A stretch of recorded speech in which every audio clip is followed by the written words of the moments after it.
I never thought the woman who used to lie next to me every night saying she'd love me forever could be so cruel. My name is Ethan Miller. I'm 38 years old and live in Colorado, USA. I'm a software engineer. The type of guy who lives by routine, comes home on time, doesn't party, doesn't drink, just lives between work, home, and my wife. I used to think that kind of life was more than enough. I had a home, a beautiful wife, Jessica, a small house in the suburbs, and a high-paying, stable job. From the outside, people would say, that guy has it all. And honestly, I used to think that too. Until I found out the truth. Something I'll never forget for the rest of my life. The woman I trusted most stole everything from me, including my father's inheritance, just to run off with a younger guy she called her spiritual guide.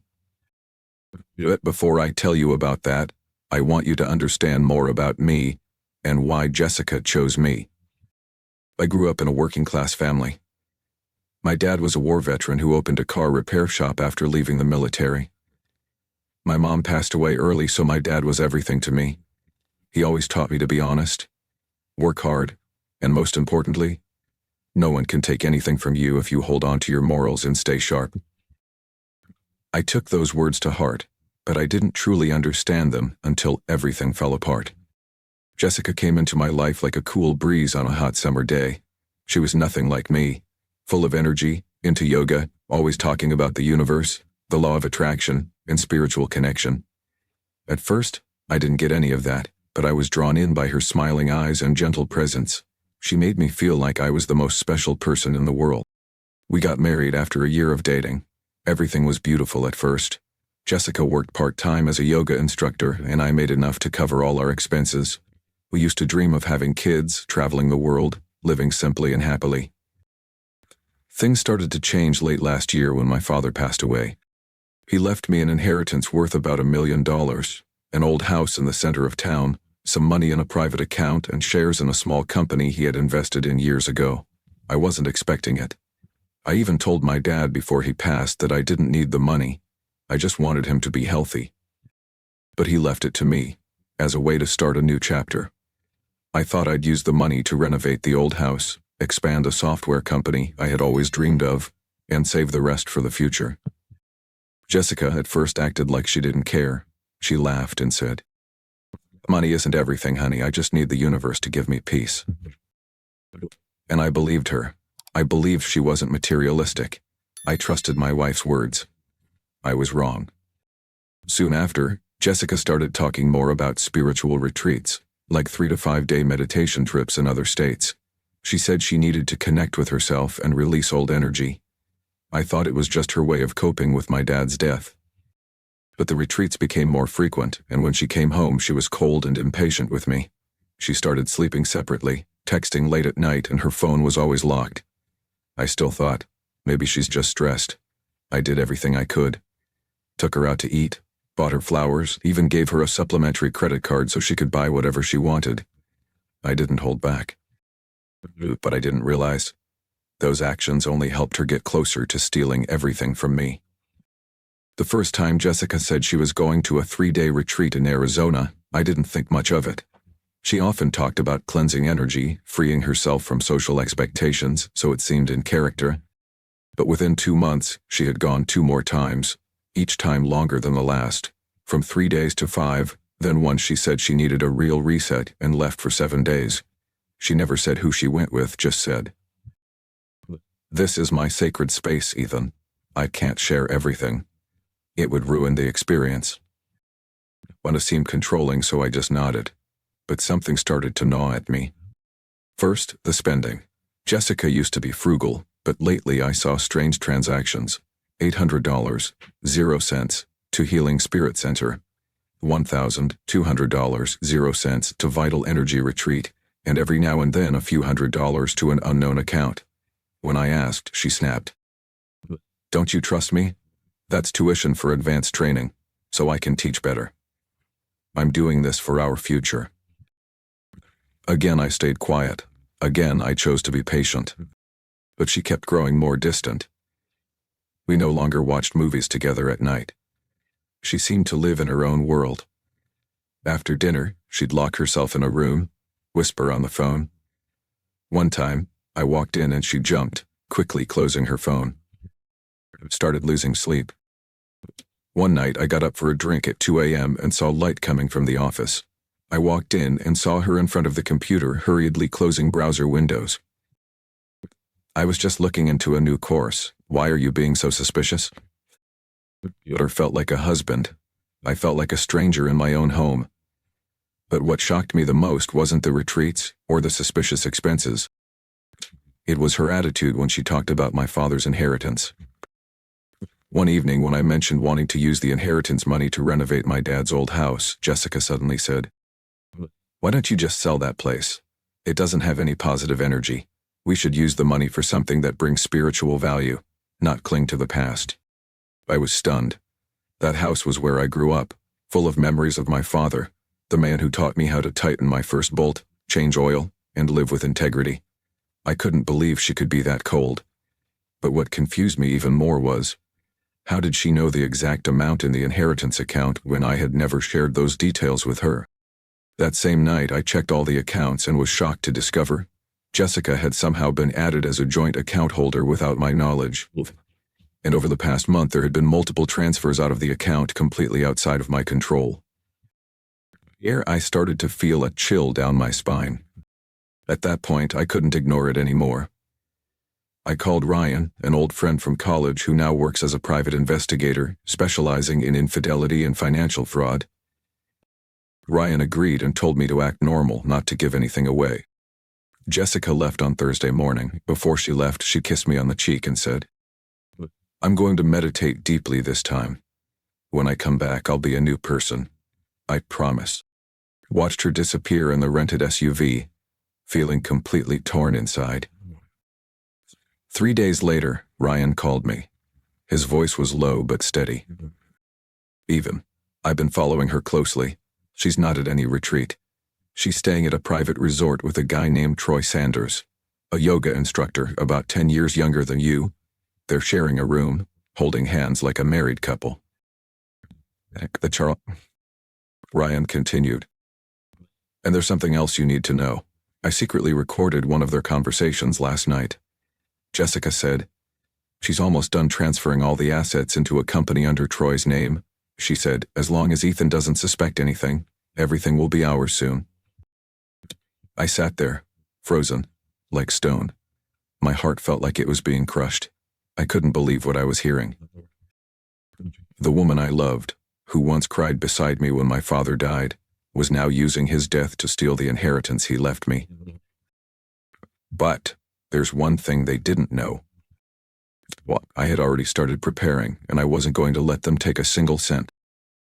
After Roan's call, I sat in the dark for nearly an hour, my mind numb like I'd been doused with freezing water in the middle of the night.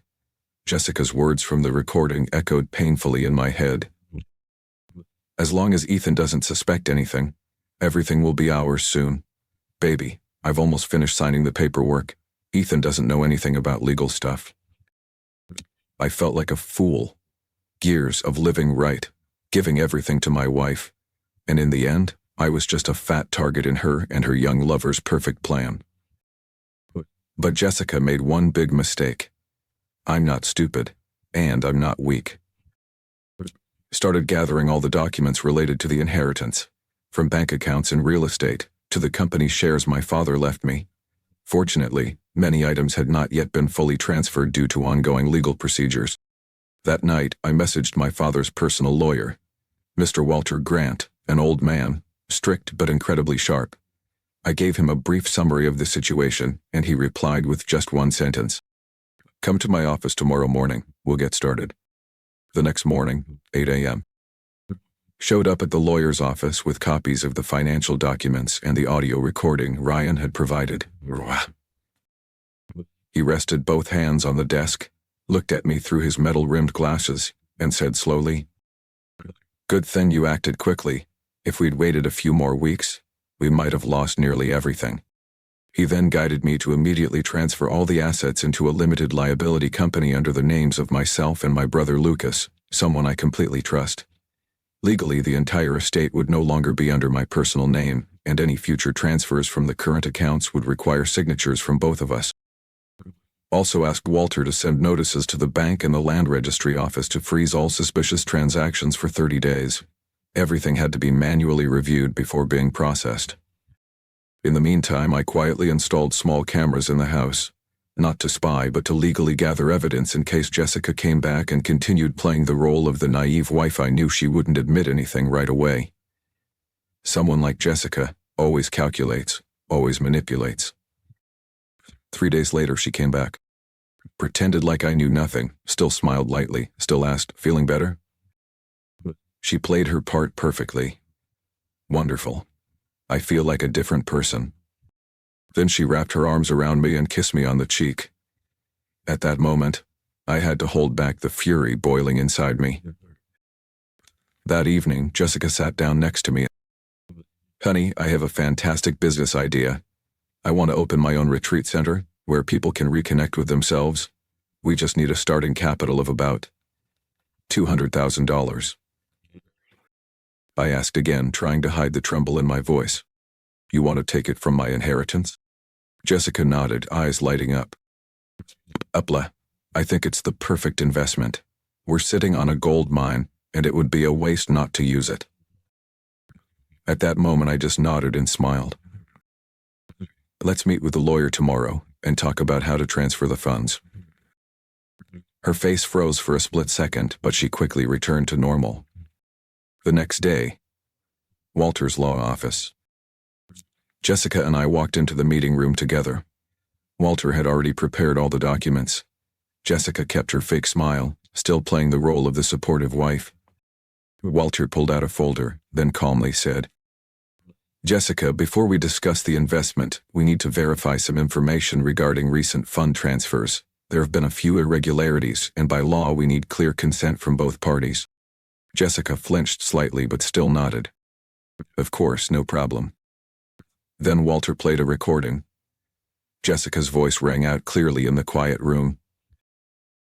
"As long as Ethan doesn't suspect anything, everything will be ours soon. Baby, I've almost finished signing the paperwork." Jessica went pale. She turned to me, her face drained of all color. "Ethan, you were spying on me?" "This a misunderstanding, I was just joking." I looked her straight in the eyes, no longer hurt. Only cold clarity. "Jessica, you deceived me and tried to steal my father's legacy. But you forgot one thing. I'm not stupid. And I won't let anyone ruin what the dead left behind." Jessica stood up, trembling, unable to say a word. She walked out right after that. As for me, I was just getting started. And I wasn't going to stop. After that meeting at Walter's office, Jessica disappeared from the house that same afternoon. No texts, no calls, no explanation, but I knew she wouldn't give up that easily.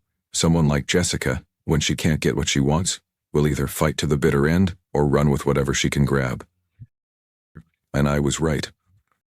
2 days later, the bank contacted Walter, informing him that someone had tried to access the inheritance account using a forged power of attorney with a fake version of my signature. The name on the document was Troy Sanders, Jessica's young lover, but unfortunately for them, the bank had already been instructed to block all transactions without two-step verification and in-person document checks. The first strike had failed. I didn't contact Jessica. I waited, just as Walter advised. The quieter you are, the more she'll panic.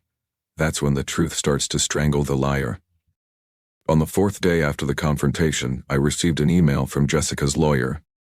I just laughed.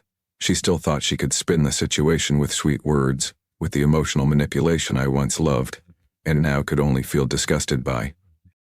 I sent back a brief message. "There is no misunderstanding here, only betrayal and abuse of trust. All future communication should go through my attorney." I began taking legal action. A unilateral divorce petition, along with a request to investigate the misuse of joint assets and forgery of legal documents. Walter personally filed the case with the county court.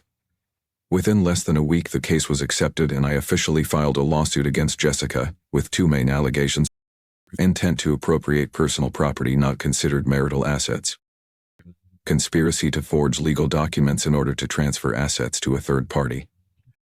At the same time, I authorized Ryan, the private investigator who had been following Jessica, to compile all photographic, audio, and meeting evidence between her and Troy. In the eyes of the law, motive is everything, and I was going to show that Jessica's betrayal was not just infidelity but a calculated scheme of fraud. Jessica finally sent me a message, short, cold, but filled with panic. "What are you doing, Ethan? You're destroying everything. Can we please talk?" Ooh. Only a few bags of clothes. She understood now. The house we once lived in, the one I fully paid for and owned solely in my name, was no longer hers.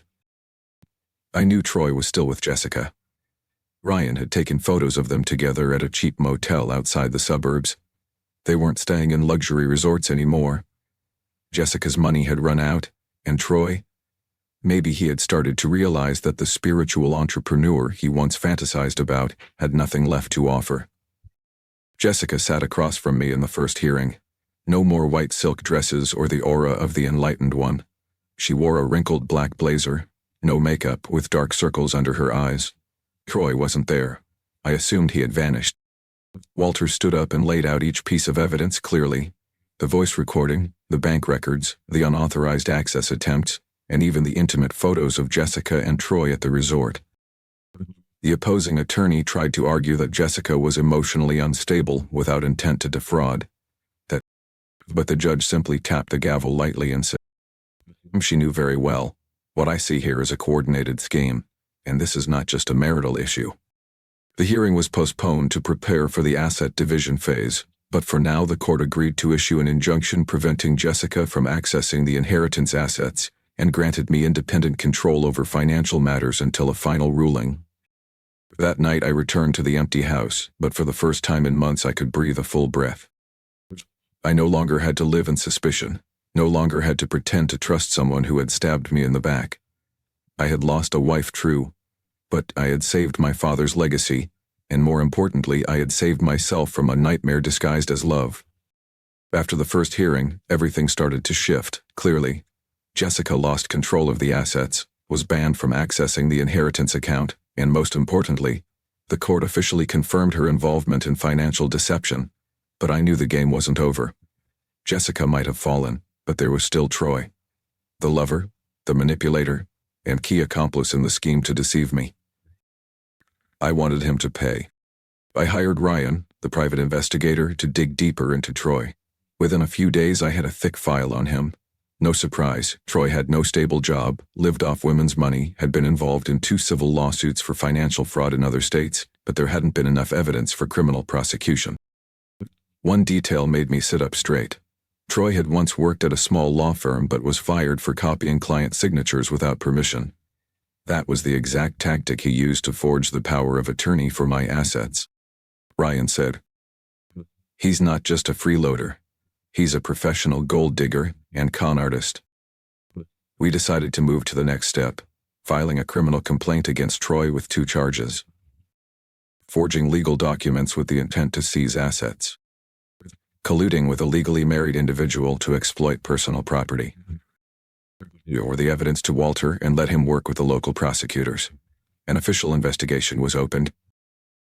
2 weeks later, the police knocked on the door of the apartment where Troy was staying with Jessica. He was handcuffed on the spot, on suspicion of forgery and attempting to seize high-value assets. Jessica, in a state of panic, even shouted at the police, "He did everything. I didn't know anything." I heard that from Ryan over the phone and just gave a cold laugh. During his detention and interrogation, Troy didn't dare lie. Faced with overwhelming evidence, he confessed to the entire plan, but tried to pin all the blame on Jessica. What he didn't know was that the recording of Jessica saying, "I've almost finished signing the papers," was proof that she had actively conspired, not been deceived. A few days later, Jessica contacted me for the first time in nearly a month. The message was brief. "Even I didn't know things would go this far. I need to talk to you. One last time, please." I thought about it, not out of pity, but because I wanted to look into the face of a traitor and close everything for good. We met at a small cafe, the same place where I once proposed to her. Jessica looked worn out, her hair messy, noticeably thinner. She sat across from me, eyes red, hands trembling. No makeup, no performance. "I'm sorry," she said, barely above a whisper. I don't know how I let it all get this far." Looked her straight in the eye. "You don't know, or did the money come so easily that you thought you were smarter than everyone?" She lowered her head and said nothing. After a while, Jessica choked up. "Troy's gone. He said he'd come back, but I know. He doesn't love me anymore. He never did. He only loved the money." I said nothing. Jessica continued, almost sobbing. "I have nothing left, Ethan. No friends, no reputation, not even self-respect. All I have are mistakes and regret." I nodded and spoke slowly. "I don't need your apology. I need justice, and justice will come." Jessica handed me an envelope. "This is a signed declaration waiving any claim to the assets. I've signed it. I don't want to fight you anymore. I won't show up at the next hearing. I've lost." I took it, didn't open it, just nodded. "Wow, thank you. But don't do it for me. Do it for my father, the man who once believed you were part of his family." Jessica burst into tears, her head collapsing onto the table. No one comforted her. No one offered a tissue. The cafe remained quiet, as if nothing had happened. She had lost everything: money, dignity, love, and trust. I stood up and walked away without looking back once. That night, I went home and took out an old photo of Jessica and me on our wedding day. I looked at it for a long time, then tore it in half. One half fell to the floor. The other I kept as a reminder. Never let your heart be fooled by something that only looks beautiful on the outside. After that final meeting with Jessica, I found myself sinking into a strange stillness. No more anger, no more demands for justice, no more desire to expose anything else. I just felt. A 7-year marriage, so much love, so many future plans. In the end, it all came down to a legal file and an envelope with a signed asset waiver. But I didn't allow myself to stay bitter any longer. I started over, with the smallest things. It's something Jessica had always hired people to do. I pulled out the old motorcycle from the shed, fixed the engine, and took short rides around town every morning. The cold wind stung my face, but my mind felt clearer than ever. Also returned to my father's old office, the worn-down building on the corner where he used to run his small real estate business. The rusted metal sign read Wilson & Son. I decided to restore it, not because I wanted to return to real estate, but because I wanted to preserve something original, something that truly belonged to my family, untouched by betrayal. I hired a renovation team, repainted the exterior, replaced all the interior fittings, but kept the old photos. Pictures of my father shaking hands with his first client, photos of me as a kid grinning behind the desk. Even though it was an old legacy, it could still become a new beginning. During the renovation, I met Amanda, an interior architect Walter had recommended. She was around 35, experienced, sharp, and calm. Not flashy. Not loud. We only talked about tiles, lighting, and paint colors. But I noticed something gentle about her. Someone who wasn't trying to enter my world. Just quietly standing there if I ever needed her. One late afternoon, while we were reviewing blueprints together, she asked, "Are you planning to reopen the real estate company?" One hit. "No, I just want to turn this place into a co-working space. Anyone can rent a desk and use it like a small office. I don't need much. I just don't want this place to be forgotten." Amanda smiled. "Sometimes what people need most isn't something new, but something fixed well enough to live in." I looked at her for a long time, not because of her appearance, but because of her eyes. Eyes that weren't searching for anything from me, just quiet understanding.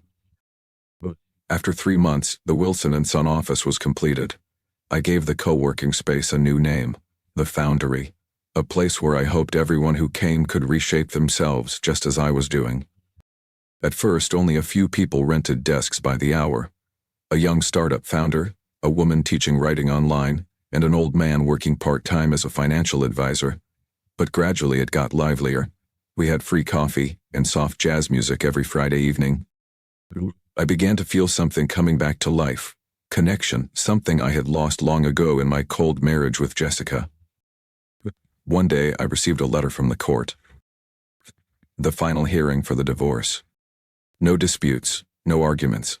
Jessica officially gave up all rights to assets, including the house, inheritance accounts, and any legal ties to me. Troy had confessed during the criminal trial and was sentenced to 14 months of probation, along with fines for forgery and trespassing. He vanished from the state afterward. No one saw him again. Jessica, I heard she moved back in with her mother and started over, opening a small yoga studio in a nearby town. Some say she lives quietly now. No more social media, no more preaching philosophies. As for me, at night, after the court session ended, I stood on the second floor of the foundry, looking at the lights below. Piano music drifted up from the cafe on the ground floor. I texted Amanda. Thank you for helping me fix this place. I didn't fix this place. I just helped you see that it's still beautiful. I don't know what the future holds.